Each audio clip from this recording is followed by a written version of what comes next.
মুভির শুরুতে আমরা ন্যান্সিকে দেখি। ন্যান্সি একটি গাড়িতে করে একটি সাইকো আর্টিস্টের কাছে যাচ্ছে। ন্যান্সি তার বিবাহিত জীবনে সুখী ছিল না, কারণ তার হাজবেন্ড তাকে সময় দিতে পারতো না। ন্যান্সি সাইকো আর্টিস্টের কাছে আসে এবং বলে যে তার বিয়ে হ্যারির সাথে হয়েছে। হ্যারি ন্যান্সির বাবার কোম্পানিতে কাজ করে, কিন্তু ন্যান্সিকে একটুও পছন্দ করে না। সে শুধু ন্যান্সির বাবার টাকা পয়সার জন্য তাকে বিয়ে করেছে। এরপর ন্যান্সি সাইকো আর্টিস্ট মহিলাটির সাথে কথা বলা শেষ করে গাড়ি চালিয়ে বাড়ি চলে আসে। বাড়ির বাইরে গাড়ি থামিয়ে ন্যান্সি জোরে জোরে তার হাজবেন্ডকে ডাকতে থাকে, কিন্তু তার হাজবেন্ড সাড়া দিচ্ছিল না। তখন তাদের বাড়ির একটা কাজের লোক এসে ন্যান্সিকে বলে যে হ্যারি অফিসে রয়েছে, সে বাসায় ফিরেনি।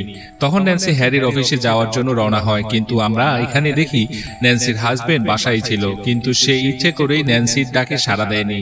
ন্যান্সির হাজবেন্ডের একটি গার্লফ্রেন্ড ছিল যার নাম হানি।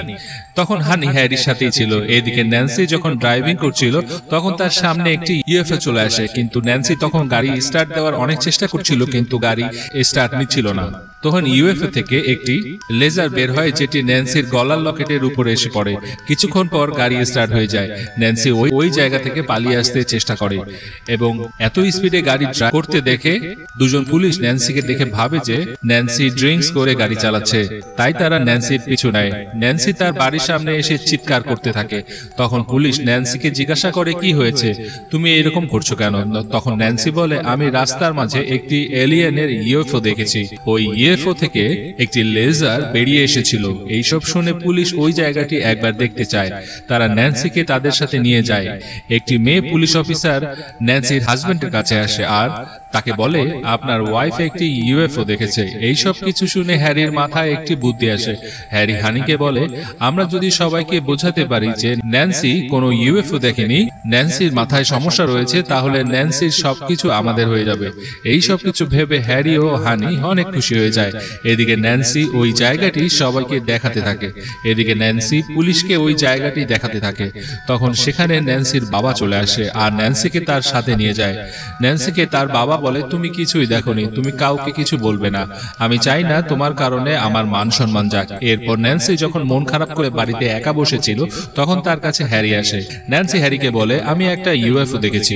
এর পরের দিন সকালে ন্যান্সি সাইকো আর্টিস্টের কাছে যায় আর বলে আমি কাল রাতে একটি এলিয়েন ইউএফও দেখেছি। ন্যান্সি তাকে জিজ্ঞাসা করে তুমি কি আমার কথা বিশ্বাস করেছো? মহিলাটি বলে হ্যাঁ। এরপর রাতে ন্যান্সি হ্যারিকে তার সাথে নিয়ে যায় যেখানে সে এলিয়েন ইউএফও দেখেছে। তখনই সেখানে ওই ইউএফওটি চলে আসে। ন্যান্সি তার হাজবেন্ডকে বলে দেখো আমি সত্যি বলেছিলাম। এইসব বলে ন্যান্সি ইউএফওর নিচে চলে যায় আর ওই ইউএফও ন্যান্সিকে ধরে নিয়ে যায়। এরপর সিন শিফট হয় হানির বাসায়। হানির রুমে থেকে বাড়ির ছাদের উপরে কিছু একটা আওয়াজ শুনতে পায়। হানি যখন ছাদে যায় হানি তখন ন্যান্সিকে তার বাড়ির ছাদে দেখতে পায়। হানি ন্যান্সিকে বলে তুমি এখানে কিভাবে এসেছো? তখন ন্যান্সি আকাশের দিকে দেখিয়ে নিচে থেকে শুয়ে পড়ে। সাইকো আর্টিস্ট ন্যান্সির বাবাকে বলে ন্যান্সি ঠিক আছে, কিন্তু এখন ন্যান্সির বিশ্রাম করা দরকার। ন্যান্সির বাবা এটা চাইছিল না এইসব বাইরের কেউ জানুক, কিন্তু ন্যান্সির হাজবেন্ড চাইছিল এইসব সবাই জানুক। এই কারণে ন্যান্সির বাবা ও হাজবেন্ডের মধ্যে ঝামেলা লেগে যায়। তখন ন্যান্সি সেখানে চলে আসে আর তাদের দুজনকে চুপ করতে বলে। আর তখনই হঠাৎ করে ন্যান্সির সাইজ বড় হতে শুরু করে। ন্যান্সি আস্তে আস্তে বড় হতে থাকে। বড় হতে হতে এক পর্যায়ে ন্যান্সির ছাদ ফেটে বের হয়ে যায়। হ্যারি এক ডক্টরকে নিয়ে আসে ন্যান্সিকে দেখানোর জন্য। ন্যান্সিকে দেখে ওই ডক্টর ভয় পেয়ে যায়। সাইকো আর্টিস্ট ওই ডক্টরকে বলে ন্যান্সি একজন নরমাল মেয়ে, ভয় নেই। ডক্টর ন্যান্সিকে তার সঙ্গে নিয়ে যায়, কিন্তু ন্যান্সি তাকে বারণ করে দেয়। রাতে ন্যান্সি একটি সুইমিং পুলে গোসল করতে যায়। তখন ন্যান্সির কাছে হ্যারি আসে। ন্যান্সি হ্যারিকে বলে এই সব কিছু আমার অনেক ভালো লাগছে।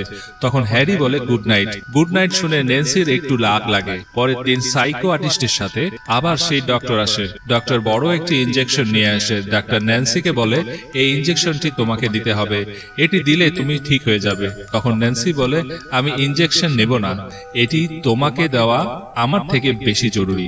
সাইকো আর্টিস্ট ন্যান্সিকে থামিয়ে দেয় আর ন্যান্সি ইনজেকশনটি দূরে ছুঁড়ে ফেলে দেয়। রাতে ন্যান্সির সাথে হ্যারি ডিনার করতে আসে। দুজন একসাথে ডিনার করতে থাকে। ন্যান্সি বলে আমরা যে এখন একসাথে ডিনার করছি ব্যাপারটা সত্যি অনেক রোমান্টিক। ন্যান্সি হ্যারিকে বলে তুমি গালিভার্স ট্রাভেল দেখোনি? আমার কাছে সত্যি এটা খুবই অদ্ভুত এবং মজার লাগছে।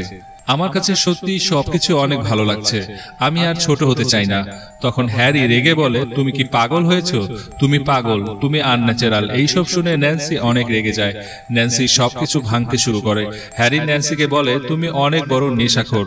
এটা শুনে ন্যান্সি বলে, আমি এখনই তোমাকে মজা দেখাবো। হঠাৎ করে ন্যান্সি বেহুশ হয়ে যায় আর হ্যারি ন্যান্সিকে ছেড়ে হানির কাছে চলে আসে। এইদিকে ন্যান্সির বাবা তার প্রজেক্ট নিয়ে ব্যস্ত ছিল। অন্যদিকে ন্যান্সির জ্ঞান ফিরে আসে। ন্যান্সি হ্যারিকে খুঁজতে থাকে। ন্যান্সি সব লোকেদের জিজ্ঞাসা করতে থাকে, আমার হাজবেন্ড কোথায়? কিন্তু সমস্ত লোক তাকে দেখে ভয় পেয়ে পালাতে থাকে। ন্যান্সিকে সবাই চুপ থাকতে বলে, কিন্তু ন্যান্সি কারো কথা শুনে না। সে হ্যারিকে সব জায়গায় খুঁজতে থাকে। ন্যান্সির এত বড় লম্বা দেহ দেখে সবাই তাকে দানব ভেবে পালাতে থাকে। ন্যান্সি প্রতিটি বাড়িতে হ্যারিকে খুঁজতে থাকে। ন্যান্সি হ্যারিকে খুঁজতে খুঁজতে হানির বাড়িতে চলে আসে। হানি ন্যান্সির উপরে গান পয়েন্ট করে, কিন্তু ন্যান্সি এতে একটুও ভয় পায় না।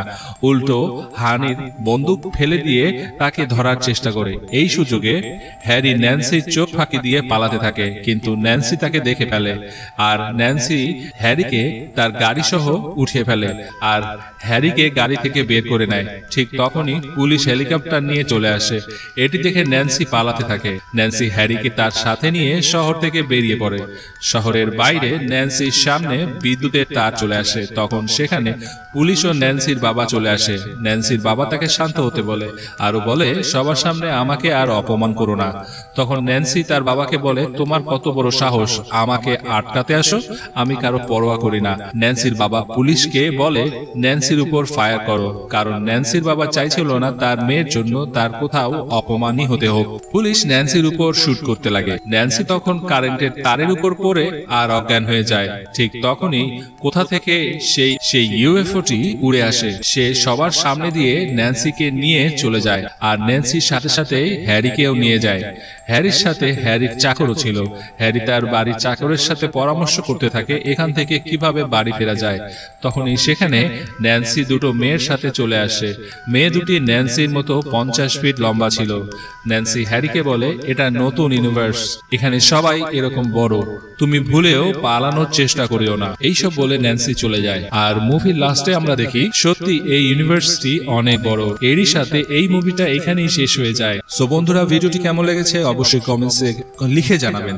যারা আমাদের চ্যানেলটিকে এখনো সাবস্ক্রাইব করেনি তারা প্লিজ চ্যানেলটিকে সাবস্ক্রাইব করে রাখুন আগামীতে এরকম ইন্টারেস্টিং সকল এক্সপ্লেনেশন পাওয়ার জন্য। সো দেখা হচ্ছে পরবর্তী মুভির এক্সপ্লেনেশনে। ভালো থাকবেন।